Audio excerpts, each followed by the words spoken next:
Good evening. Welcome to the Ombudsman program. My name is Diane Welborn. I am the Ombudsman, and I'm going to be your host for this evening's program.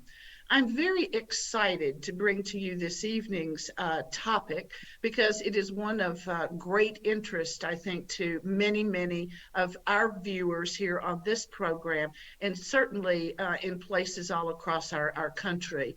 Now, tonight we're going to be speaking about the Catholic Social Services of the Miami Valley and their Refugee Resettlement program. And I have with me this evening to discuss this, Roesch, who is the CEO of Catholic Social Services of the Miami Valley. Welcome, Laura. Good to have you. Pleasure to be here. Thanks, Diane. Sure. And we also have joining us Alyssa Jacobs, who is the manager of the Refugee Resettlement Program for Catholic Social Services of the Miami Valley. So thank you, Alyssa, for coming on tonight to talk to us about what you do and how you do it. I think that the situation of refugees is quite prominent on the world scene right now, whether or not we're hearing broadcast about people fleeing war in Ukraine. We have people amassing on our southern border that are fleeing their own problems in Central and South America, and literally there's just a lot of movement around the world. And I think your role and your part in what you play is going to be of great interest to our viewers tonight. And before we dive in and get started, I just want to remind our viewers that this is a call-in program. And so if you have a question, please call in to the DATV studios and they will be putting the number for you to call up on the screen.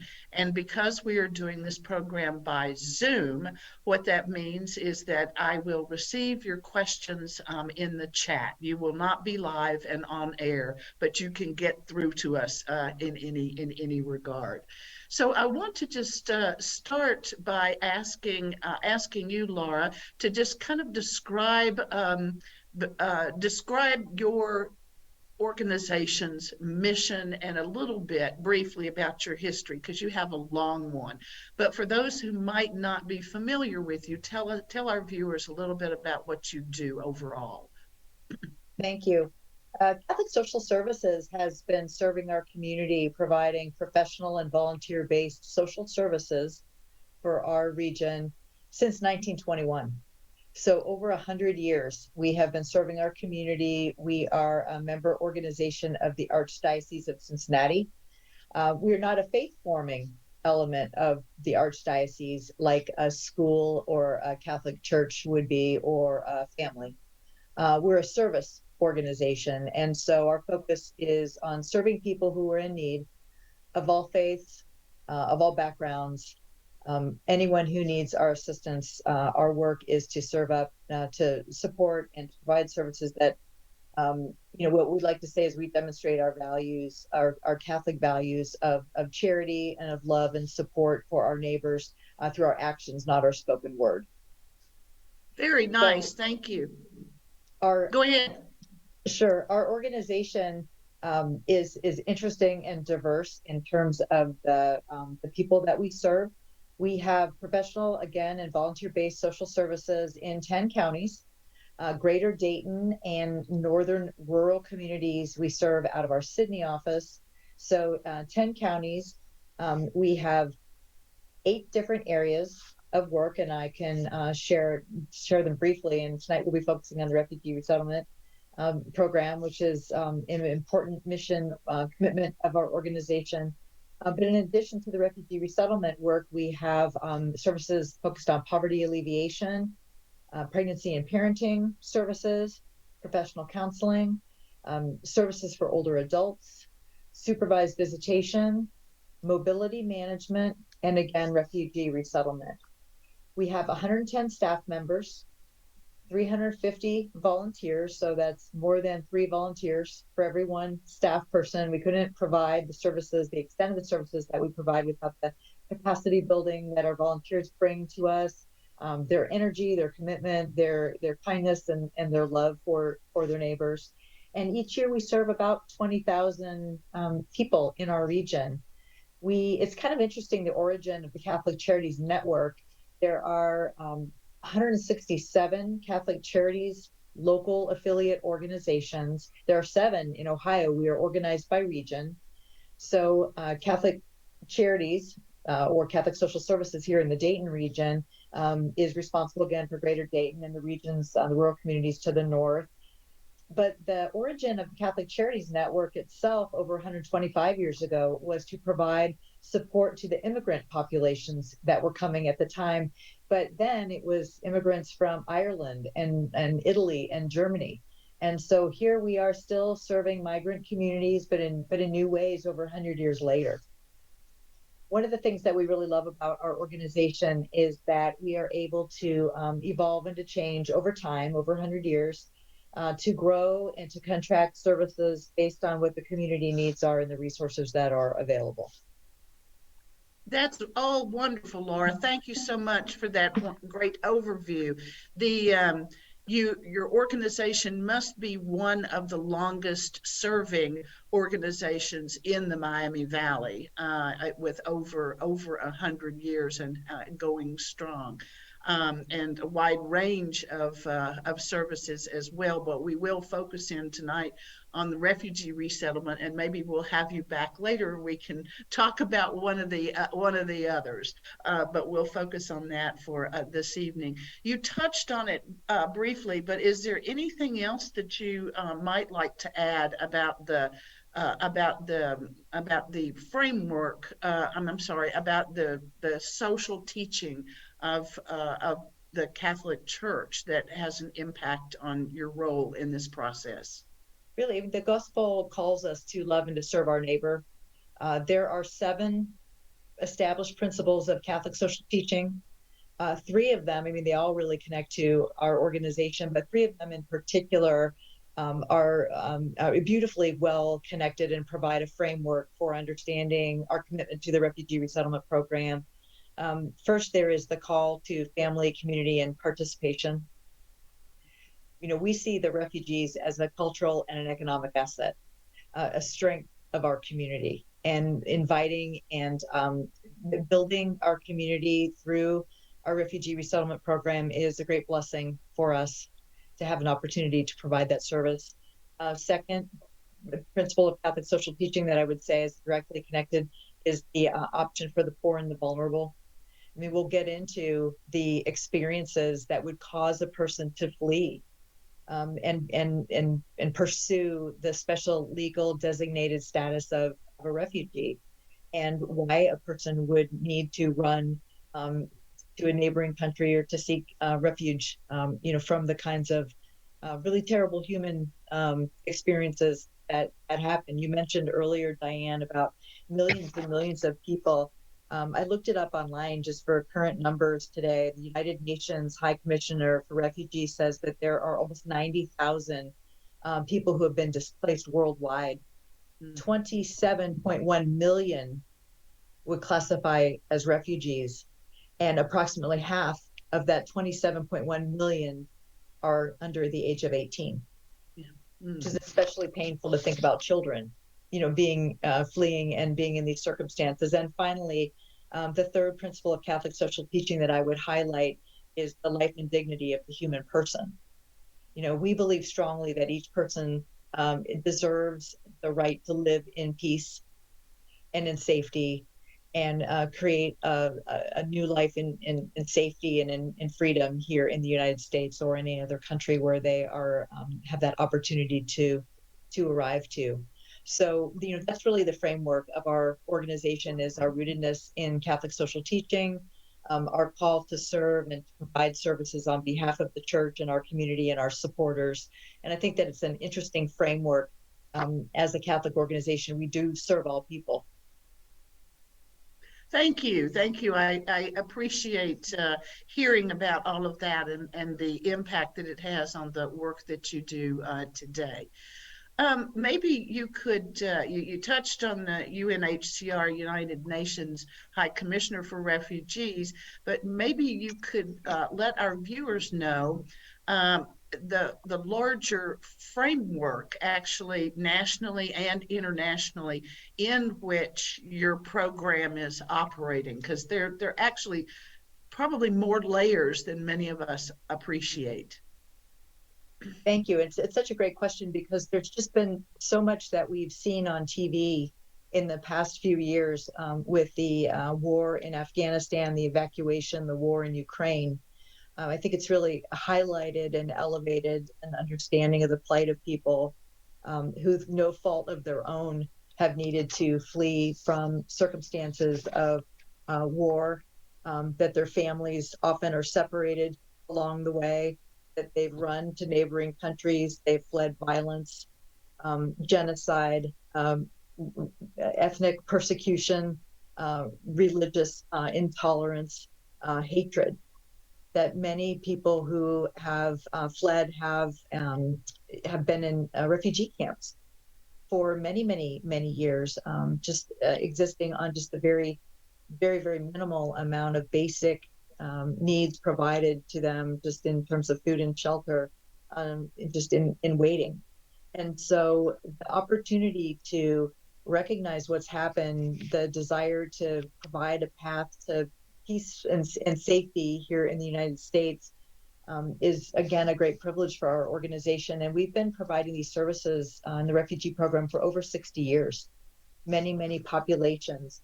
A person who does flee from war or violence or persecution does have to apply to the United Nations High Commissioner for Refugee for that protection in the refugee status.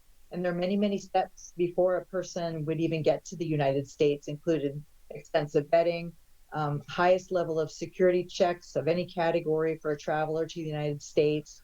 National resettlement organizations such as the United Conference of Catholic Bishops work with local affiliates like Catholic Social Services of the Miami Valley, and we're guided by the State Department to provide services that will help refugees gain self-sufficiency as quickly as possible.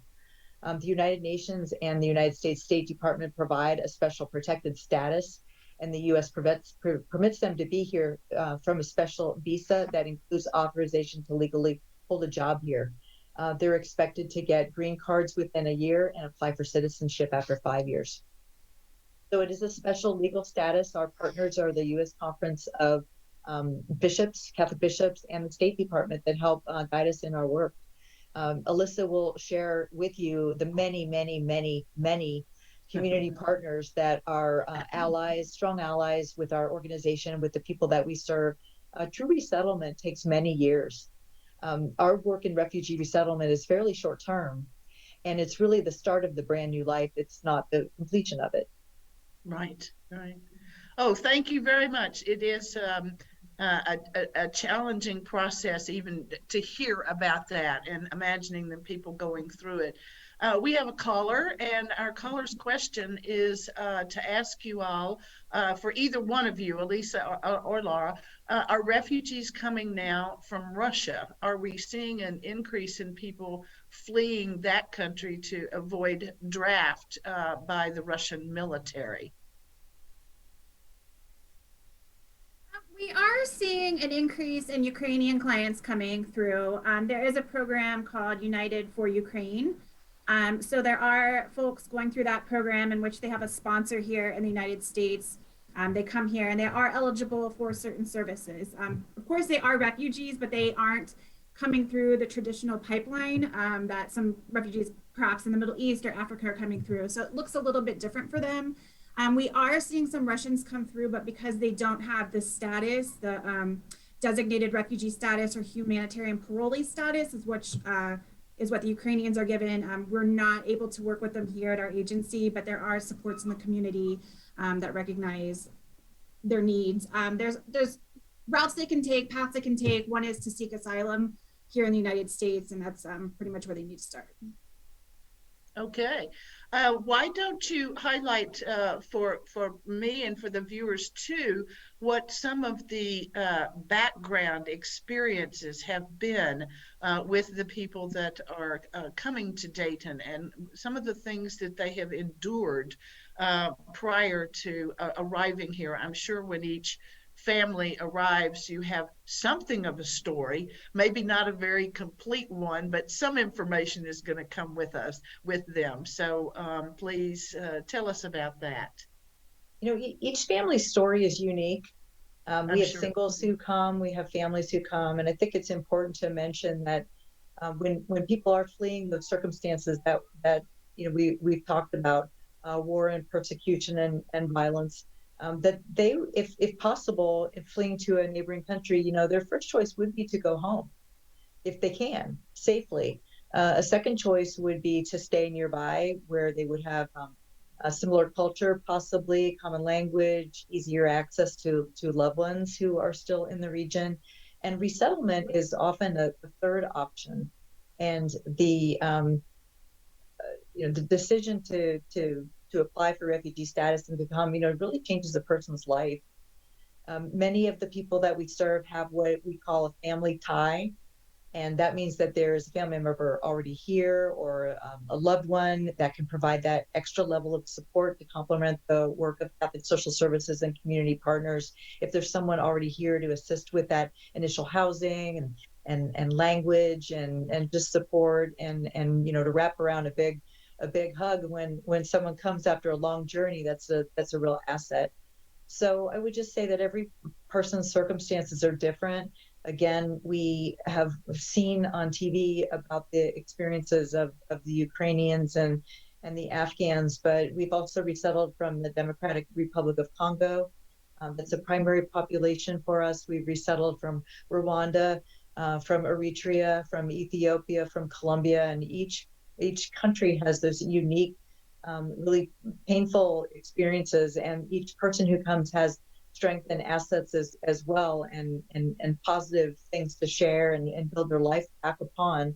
So I you know, those are pretty broad sweeping statements, but you know, maybe Alyssa can tell a story of someone or a family just kind of generally that we would serve in the profile. But you know, our work with seniors and with adults and with kids and the refugee family, it makes it very, very a rich experience.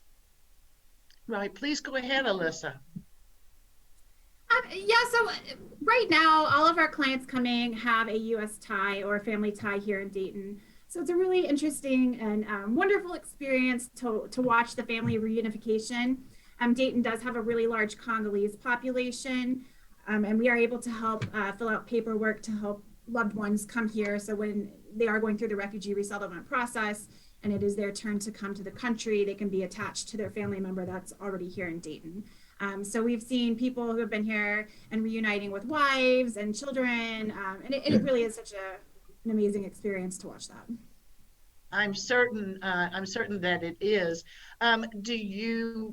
Is it your understanding that when they are interviewed by United Nations to obtain the refugee status, can individuals in that desperate position, can they request a Dayton, or can they request Cincinnati? Can they request a city? And is that usually workable for this large system of refugee resettlement?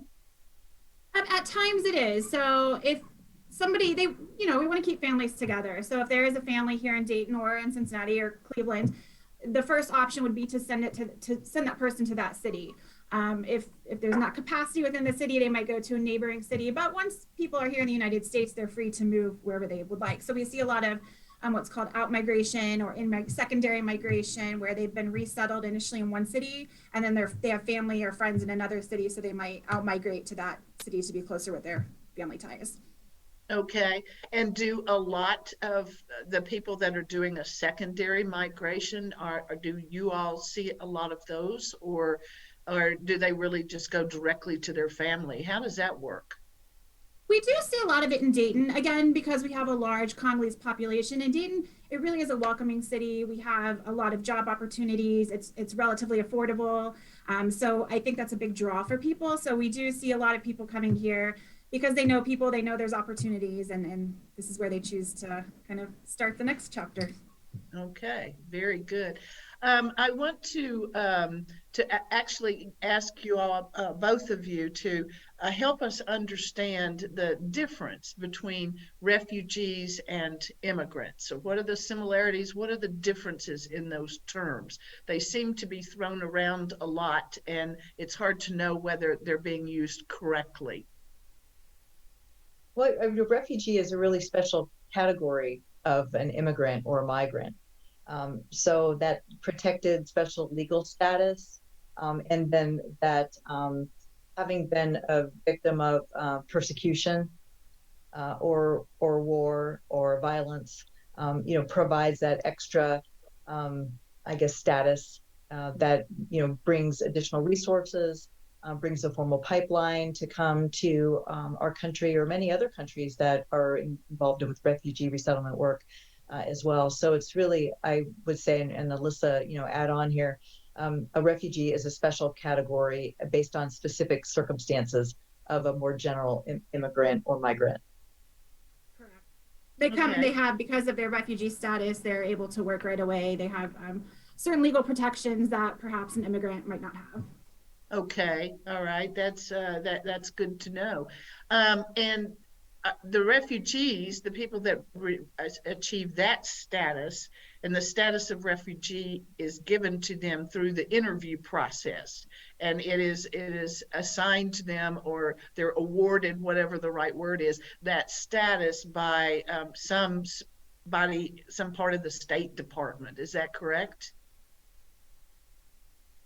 Essentially, yeah, once they go through the vetting process and then they're given that designation. Yes. Okay, so it's coming through so then I would say then that they are very well documented, probably, as opposed to the large number of undocumented people that we have seen in our country over the years. So I guess that would be very different, because they do have their documents. They don't arrive here and then have to recreate all of that. I guess it would be really hard to say how many how many refugees with that status are being resettled in our area. If some are coming through secondary migration, is it really only the State Department that would keep those numbers? Do they keep track of where people are that have that status? I think initially, yes. And then once people are here, again, like they may move. So here in Dayton, we track our clients and the refugees that are coming through our services, but we might not necessarily know how many are coming through other agencies and surrounding Right. cities. Yes, but your program, I understand, is unique within Dayton, is it not? It is. We are the only resettlement agency in Dayton. Many major cities have several different resettlement agencies, but we're it for Dayton, so that makes us unique. Okay, all right, that's wonderful. Good. There's so much to talk about and to ask about with respect to what refugees that come to your agency for help and have chosen the Dayton area. There just must be a really long list of things that they need.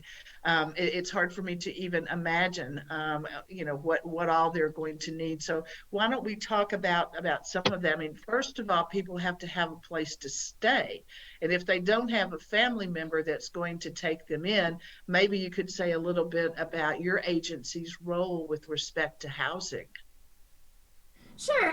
So our policy is if there is a smaller family of 3 or less, or their U.S. tie or family member can support a larger household, then they stay with their U.S. tie, that family or friend, for financial reasons and for better, I think, acculturation. If they are not, and they are in need of housing, we do receive a one-time federal stipend. It's each person receives $1,275. That's given to the receiving agency to provide initial housing supports for up to 90 days. So we have a really fantastic housing team who works a lot with independent landlords. They've really developed some strong relationships so that when we do need to place clients, we have some go-to landlords that we can, say, hey, we need a 3-bedroom house, and they have properties. We'll move the clients in. So we use those initial funds that they are given to help get furniture, housing supplies. We also rely heavily on donations.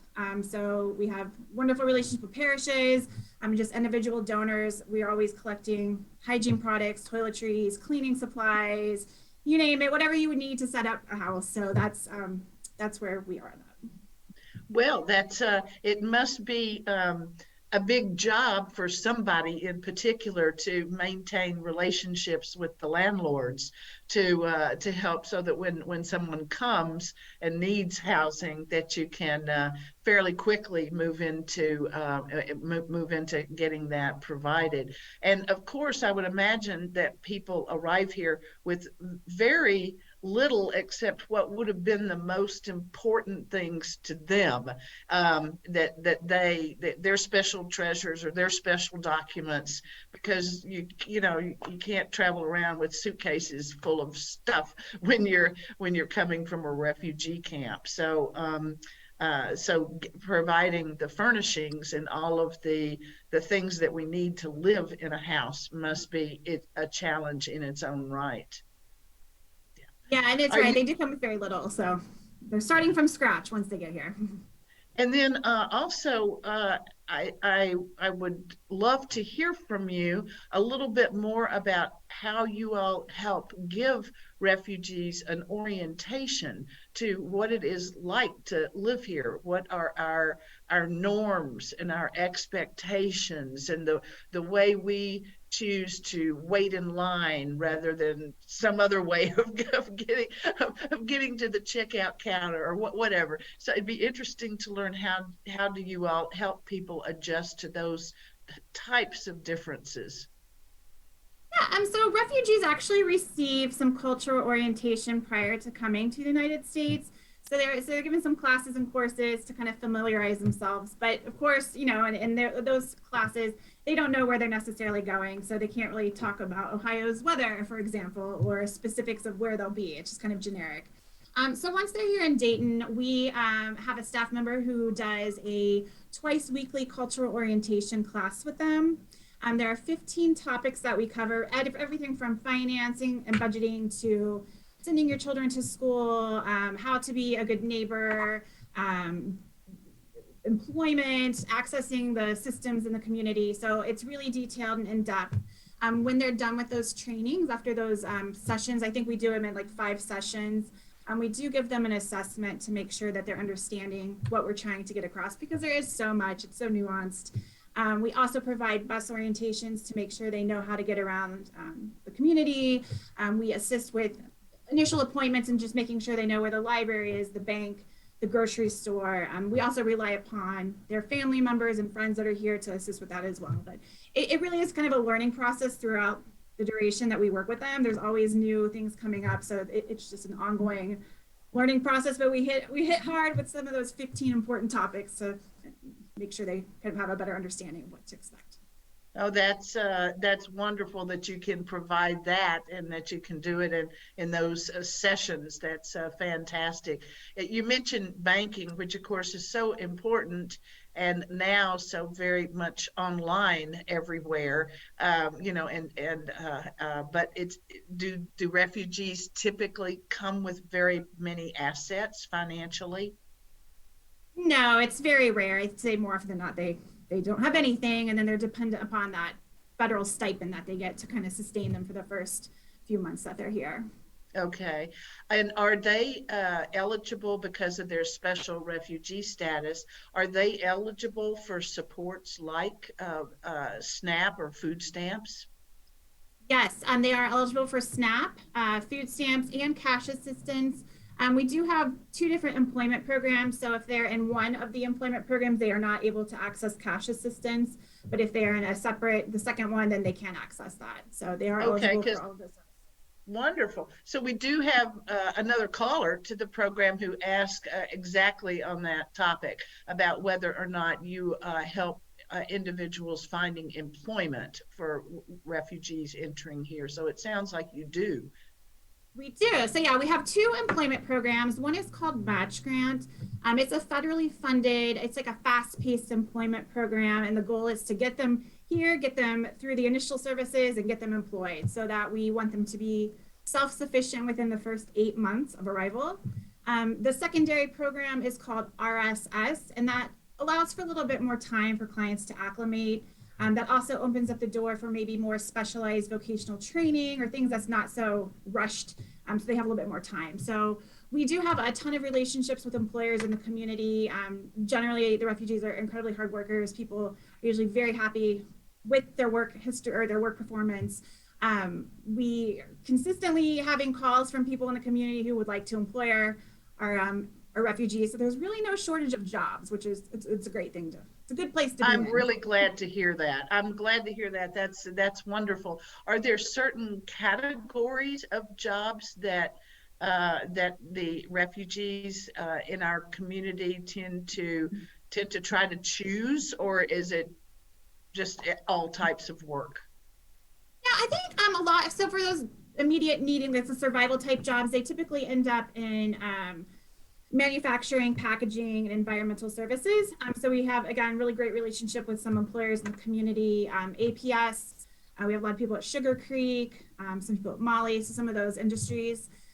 We are also, we're seeing an increase in folks interested in CDL training, especially some of our newly arrived Ukrainian clients. So we've been able to find a local school in the community, Turkish-run CDL school, so we're be able to plug them into there. So there's opportunities for some different things, and but there's definitely the employment opportunities and the opportunity for advanced training if that's something that's more appropriate. That's wonderful. What are the options for language learning? Because they may have experienced some English, but it's probably not the primary language that they're comfortable using and working in and interacting with. Correct.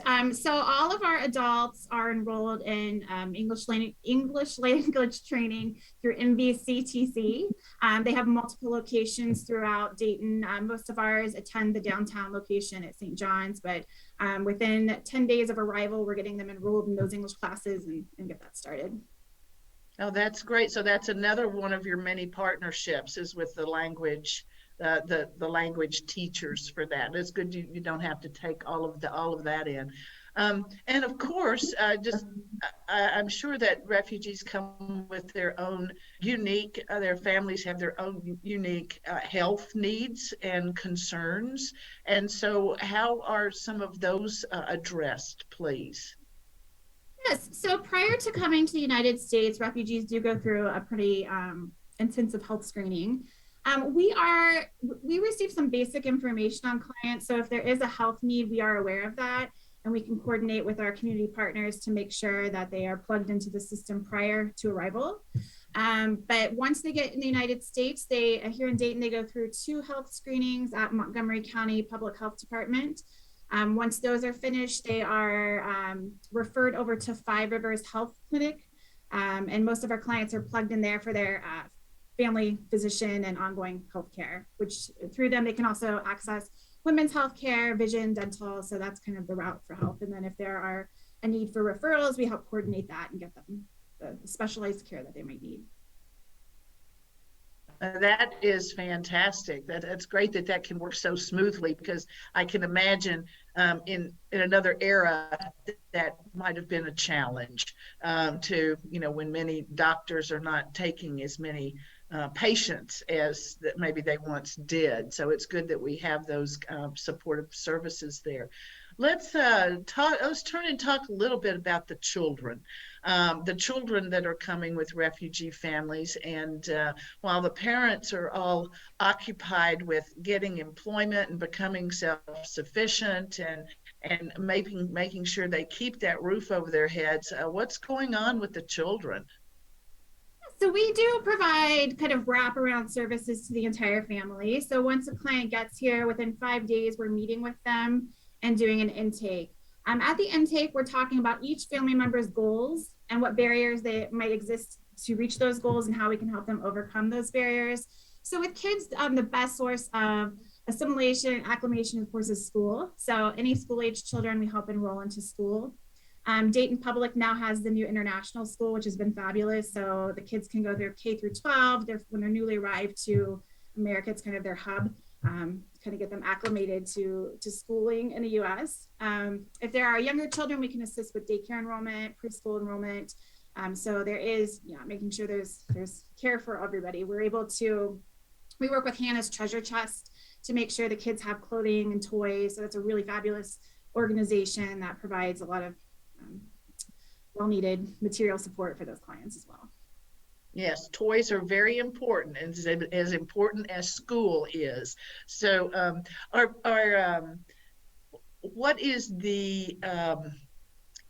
what's the level of schooling and education? It must be a challenge to help determine exactly where those children are comparatively. You want to talk a little bit about that? I mean, it's one thing to get them enrolled in school, but then there's all of that rest of that process. What are you able to do with that? Their education levels really vary. You've had some children who were able to attend school while in a refugee camp, and then you have other children who have never been to school. We get refugees who come and have graduated high school, so really those levels are very varied. It really is, it's up to the school system on what grade they're placed in. Oftentimes they have to be placed by age and not really necessarily ability. Another reason I think the international school is really great is because they have a lot of multilingual staff and can help get the children to where they need to be. I know of other school districts, they pull the children out to work one-on-one with them, but really I think most of the schools are kind of based on age. It determines what grade they go into. Okay, thank you very much. Are there, back to the language, do you have volunteers that may assist to help translate in the community? Like when a person goes to set up a bank account, there's lots of pretty specific questions. And I can imagine that you'd have to really get ready for that in a language that is still new to you. So what kind of help are you able to provide in that area? We provide interpretation for all of our services. We have a couple of members on staff who speak multiple languages. When we're not able to use them, we work with Propio. It's a language interpreting service. So we either request in-person interpreters or we'll use phone interpretation. But for any appointment, we always make sure we have that language access because it is very, very important. You can't obviously go to the bank and open up an account if you don't know what's going on or what anybody's talking about. So we do have some volunteers in the community as well who offer up their language abilities, and that's always a very big help as well. Good. Yes, we have another caller who has called in to ask if individuals can help with refugee resettlement. And this caller is asking by contacting embassies in foreign countries. So I'll let you see what your response might be to that, but then we can also broaden the caller's question to talk about what can individuals here do to help you all with all of the things we've been talking about the adjustment to life in the U.S. To my knowledge, there's not a lot that can be done on this end of things. What's happening overseas, it's a process, it's a machine that's moving that we're not really involved in. We're really more on the receiving end. So once they get here, then that's when we step in. So I'm not, that's a really good question. I really don't know if an individual could reach out to an embassy and make things happen. I'm going to say probably not, because we have so many people here who have loved ones and there's nothing they can do to get them here any quicker other than going through the proper legal channels and waiting. So I don't know about that one. Okay. Yeah, but in terms of what people can do, we are always looking for volunteers. It can be as small as helping set up a house or moving furniture. It could be more involved, mentoring a family, providing one-on-one English language training, supports. There's so much that can be done. If you don't have the time to volunteer, there's always a need for donations. And really even just befriending the refugees and immigrants in the community. I think refugees have so much to offer to our community. They're your neighbors, their kids are going to school with your kids, they're your coworkers. So just really just befriending them and can open up a wealth of knowledge for everybody involved. Yeah, good point. Thank you very much on that. And do we do we find that that there are ongoing case management services through your agency, or do sometimes they get connected with sister agencies for that type of help? Both. So that the first 90 days that they are in the United States, it's called reception and placement. And that's when that intensive case management is taking place. We're making sure they have their documents, that they've been connected to health and English and all of those initial services that are needed. So that's some intensive case management for those first 90 days. If they are enrolled in our match grant program, they'll have continued intensive case management for up to 8 months. Just making sure they're getting employed and they've got support once they are employed.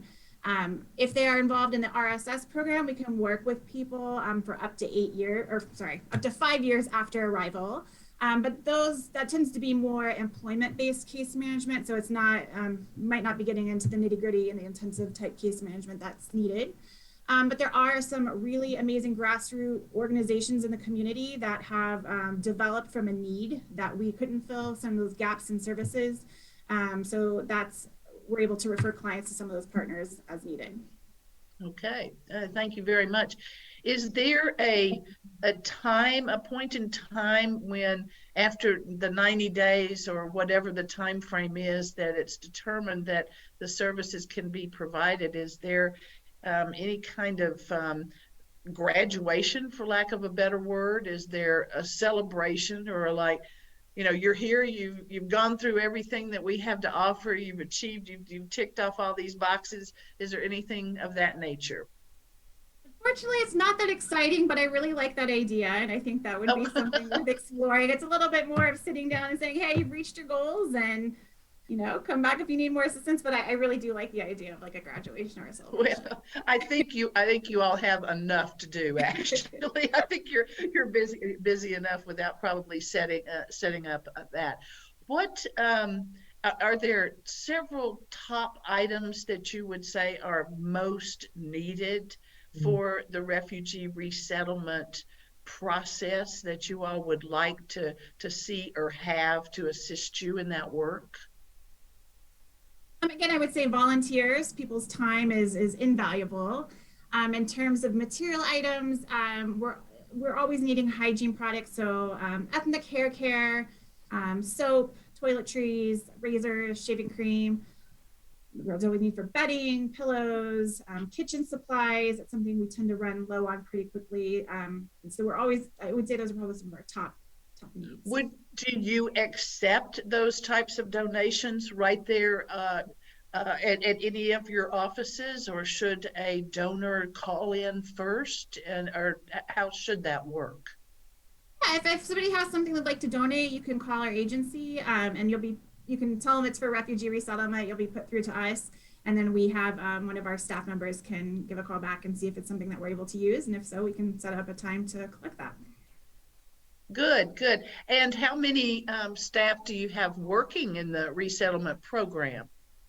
We are a small but mighty staff of 9. So there's 9 of us total. It's a fabulous team. They do such an amazing job, and they do all the hard work. And I think they're probably extremely busy with nine people. And do you all meet people at the airports, at either the Dayton airport or the Cincinnati airport? Do you go and greet people when they arrive? We do, and that's actually, I think, everyone's favorite activity. You get to see the family reunion there. That's always really exciting. So we greet them at the airport. If we don't, we have some volunteers who have been with us for a while that do that. But there is someone there to meet them and greet them and make sure that they have everything they needed to get to where they're going for the evening. And then we follow up with them the next day and we start services. Okay, that's great. Can I interject here for a second? Please. I think Alyssa's being a little bit modest about how hard her staff work. You can kind of imagine the long journey and the flurry of pre-arrival, setting up the home and getting ready. We don't get a lot of notice that a family is arriving. And so when we get that notice, and Alyssa mentioned about volunteers who help kind of spring into action with the staff, get the home set up, get everything ready, get a meal ready for the family, prepare for that airport arrival. And say, we would have resettled about a little bit over 300 people last year. Like Alyssa said, they don't come like orderly, 1/12 every month across the calendar year where we could plan easily. They kind of come in fits and starts, and they're called bulges in the system, where sometimes there'll be a large number of people coming in a very short period of time, and then a couple of weeks where we don't have any real arrivals. So it just requires a tremendous amount of flexibility, good teamwork. Alyssa leads a team that really care about the work. They care about each other. They've formed, bonds of partnership within the department. And we cannot, say enough about the volunteers that come and support the staff. And we have lots of student interns.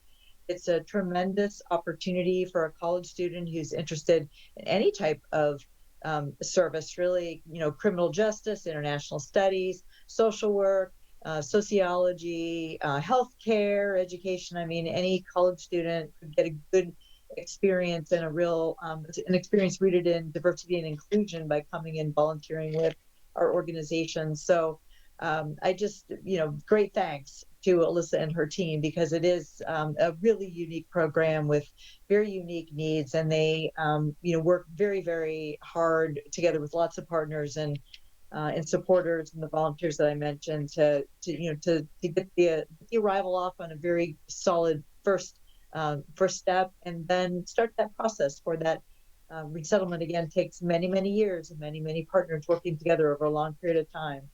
Our desires that the people do not lose their cultural identity, but that they are able to assimilate and find, peace and satisfaction and success here in the United States, in Dayton, Ohio. Like Alyssa said, meeting their goals for education or employment, or the kind of stability they want for themselves and for their families, and that all people want for themselves and their families, whether a refugee or not. Right. Good, thank you. Excuse me, pardon me. Thank you, Laura, for pointing that out.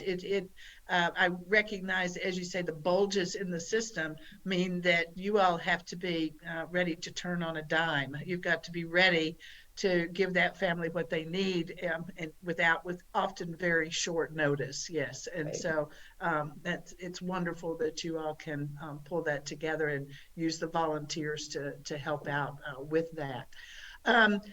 What would you say in your work with resettling refugees are some of the most difficult barriers for any refugee to overcome? I think language is the first. That's the top one. I think without having language, it just complicates and makes things a lot more challenging long term. Beyond language, initially there's issues with transportation. Our clients are typically reliant upon the busing system, and that presents its own challenges at times. Financial security is a concern when they first arrive, not having employment, not having funds available to them as needed. And I also think another really big one is culture shock. People come here and it is just, they might have an idea of what it might look like or what it might be like, and it's usually not. So just kind of having to adapt and work through that can be really challenging. And just the traumatic experiences they have been part of or have witnessed prior to arriving here. Those experiences don't go away just because they arrived to a safe place in Dayton, Ohio. And so, working through that, and those family reunifications are really important as a source of strength and comfort for people who have endured terrible tragedies, typically. Right, and that type of trauma, as you say, doesn't go away quickly, and it needs a lot of attention. So thank you all for doing that for all those people.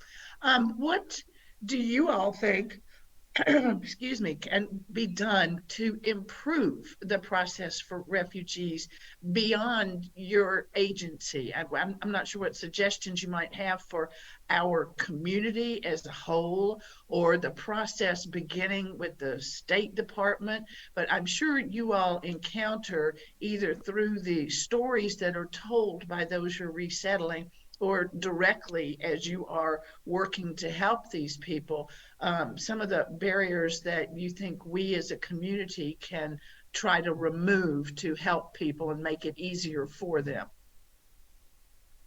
Well, I will say, I think at a local level, we as a community are doing a lot of things right. I think Dayton is generally very welcoming.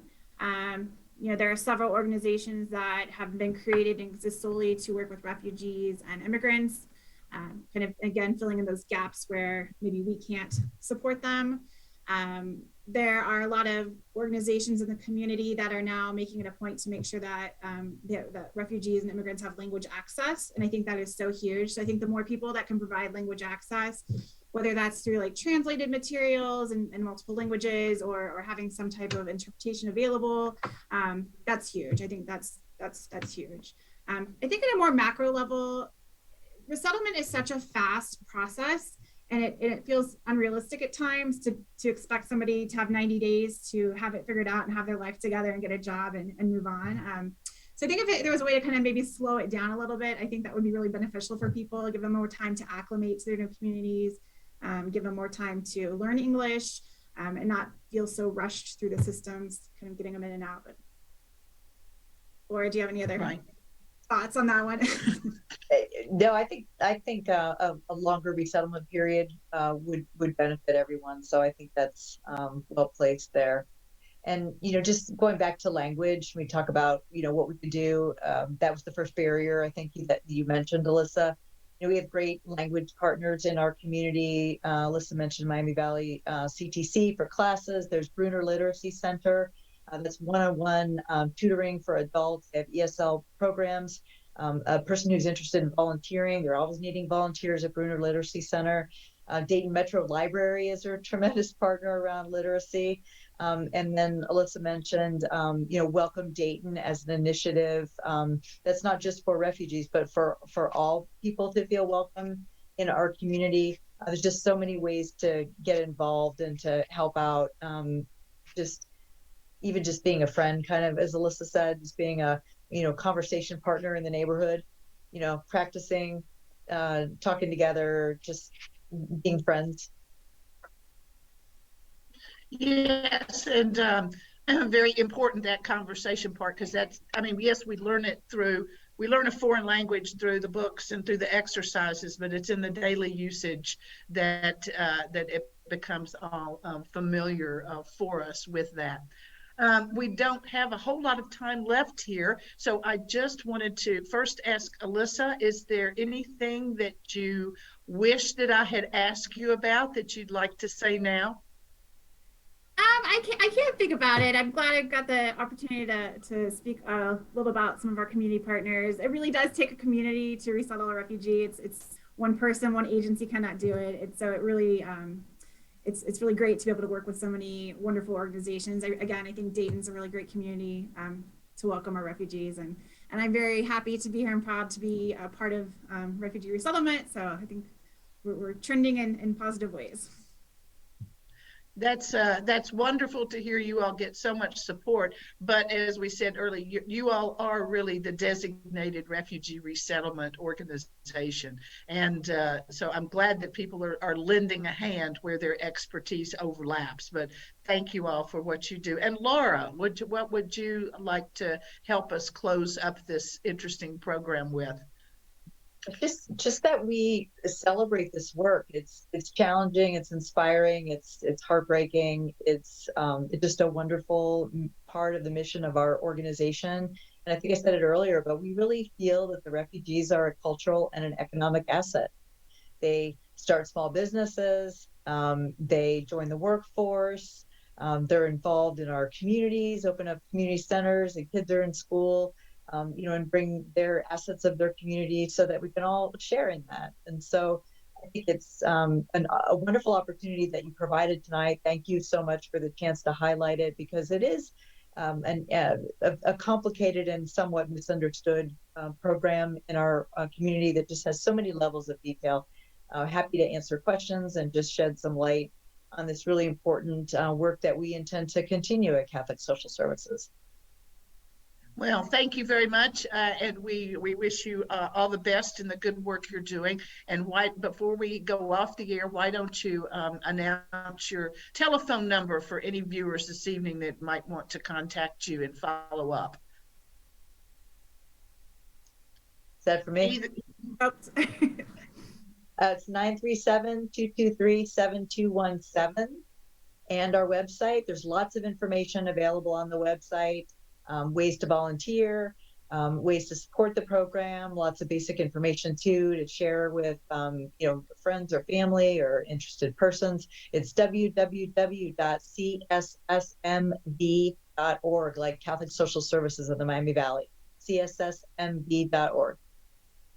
That's great. Thank you so much. Well, my thanks to you both for joining me on the program. I appreciate all this good information, and I want to thank the viewers too for being with us tonight and the many calls that we had. Obviously, there's an interest in this topic out there that people do want to ask about that, so you may get some follow-up calls. So thank you very much to everyone, and have a lovely evening. Good night.